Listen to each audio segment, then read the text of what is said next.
every one of these early stories in Genesis is extremely important because the actions of the fathers and the mothers are assigned to the children. They're patterns we need to learn from. And what we have to also do, because many of us learn these Bible stories as little kids, is clear the old version from our brain and look at them from a fresh perspective. Great story we see in the book of Genesis that teaches us a very important lesson. It's the famous story of when Isaac is old and blind, and he wants to give a blessing to the oldest of his twins, Esau. But we also know that Rebekah, who's Isaac's wife, knows that Esau cannot be the guy who's going to take over the mission and be in charge of fixing the world.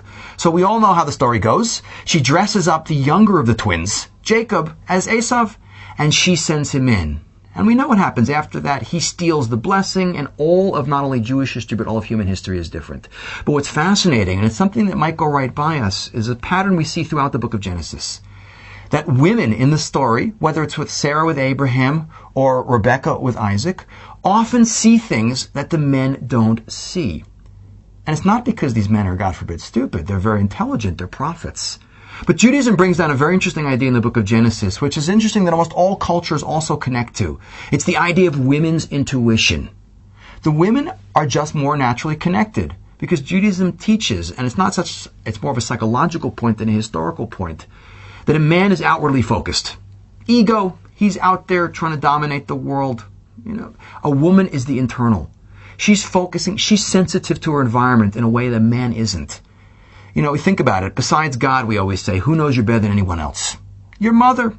And she still loves you, even though she knows all your faults. In this story, it's a classic example of what we call women's intuition kicking in. And again, we see this throughout the Bible with great Jewish women. Isaac, on one hand, he recognizes he's got to create a family that's going to change the world. Now, he has two children. Esau, his older of the twins, is a doer. And he figures a doer is going to do the job. My other son, Jacob, he's a nice boy, but he's a scholar. He sits in the tent. He's pure. He reads the books. We'll send him off to be a postdoctorate.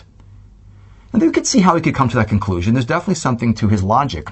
But Rebekah, the woman who's much more sensitive because she's naturally in tune and she notices things and she's a relationship being, which is what women really are, she sees Esau as not. I love my son Esau, but he's not the one who's going to do it.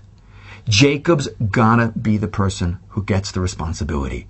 So if you look at this story, and there's several other examples, we see earlier in the Bible with Abraham and Sarah, when Hagar needs to be removed from the house because Yishmael, Isaac's half-brother, is a physical threat to Isaac. Abraham doesn't want to do it, but Sarah sees that it has to be done.